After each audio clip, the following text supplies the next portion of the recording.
नमस्कार मित्रों, an option में आप सबका स्वागत है। मित्रों, आज के वीडियो में हम एक्सरसाइज 2.3 का ओवरव्यू करेंगे, जिसमें हम जानेंगे रिमाइंडर थ्योरम के बारे में। तो रिमाइंडर थ्योरम क्या कहती है? If the polynomial fx is divided by a linear polynomial xa, अगर एक पॉलिनोमियल fx को अगर हम डिवाइड करें एक लीनियर पॉलिनोमियल से, तो रिमाइंडर fa बचेगा। रिमाइंडर मतलब शेषफल। अब लीनियर पॉलिनोमियल क्या है? तो हमने ओवरव्यू में जाना था कि ऐसा पॉलिनोमियल जिसकी हाईएस्ट डिग्री 1 हो, उसे हम लीनियर पॉलिनोमियल कहते हैं। अब की टर्म के बारे में जाने, सबसे पहले पॉलिनोमियल। तो पॉलिनोमियल एक एक्सप्रेशन होते हैं जिसमें वेरिएबल और कांस्टेंट होते हैं। जैसे एक fx इक्वल दिया है x² प्लस 3x प्लस 2, यह एक पॉलिनोमियल है। लीनियर पॉलिनोमियल, जैसा कि मैं बता चुका हूं, ऐसा पॉलिनोमियल जिसकी हाईएस्ट डिग्री 1 हो, just like x minus a। अगर हम इस पॉलिनोमियल में एक लीनियर पॉलिनोमियल का डिवाइड करें, तो रिमाइंडर बचेगा आफ्टर डिवीजन। तो डिवीजन के बाद जो रिमाइंडर बचेगा वो होगा fa। फॉर्मूला देखेंगे, if fx divide by x minus a, अगर एक पॉलिनोमियल में हमने एक लीनियर पॉलिनोमियल का डिवाइड किया तो fa एक रिमाइंडर बचेगा। उसके बाद हम इस रिमाइंडर थ्योरम का यूज कैसे करेंगे? तो यूज करेंगे, सबसे पहले आइडेंटिटी करेंगे, identity fx and divisor of dividend को हम आइडेंटिफाई करेंगे कि कौन सा पॉलिनोमियल में लीनियर पॉलिनोमियल का डिवाइड करना होगा। दूसरा, पुट x इक्वल ए।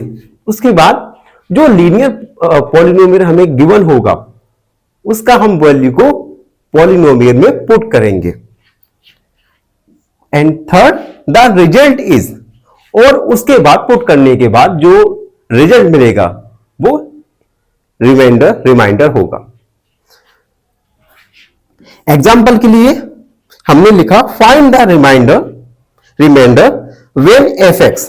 हमें रिमाइंडर फाइंड करना है जब fx यानी एक पॉलिनोमियल हमें गिवन है x³ minus 4x² plus x plus 6 is divided by x minus a।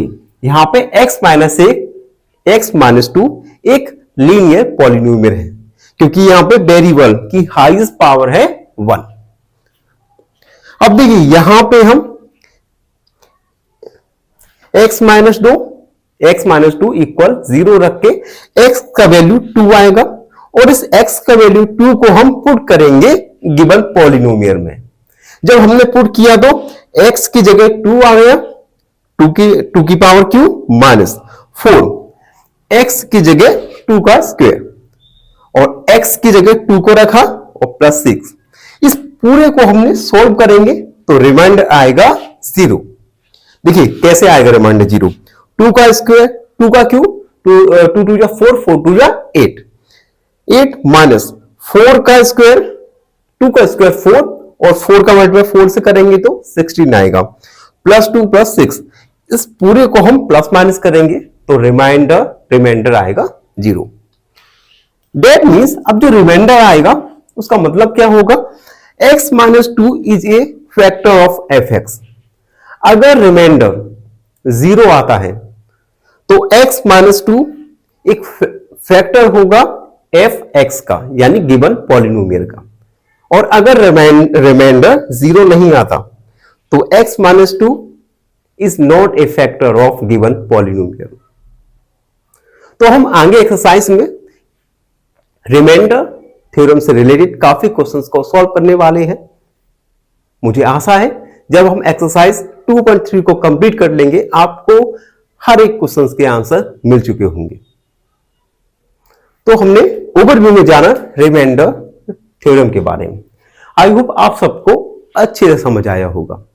फिर भी आपके मन में कोई डाउट है, कोई क्वेरी है, तो अपने डाउट क्वेरी को कमेंट में लिखिए, हमसे जुड़िए और हमारे चैनल को सब्सक्राइब कीजिए, करवाइए। धन्यवाद, हमेशा खुश रहिए। फाइनली एक क्वेश्चन पूछूंगा आपसे। क्वेश्चन है the sum of 3 consecutive multiples of 7 is 357. Find the smallest multiple. Option A 112, option B 126 या ऑप्शन सी 119। इस क्वेश्चन का आंसर कमेंट सेक्शन में जरूर लिखिए। बने रहिए हमारे साथ एन ऑप्शन में। धन्यवाद।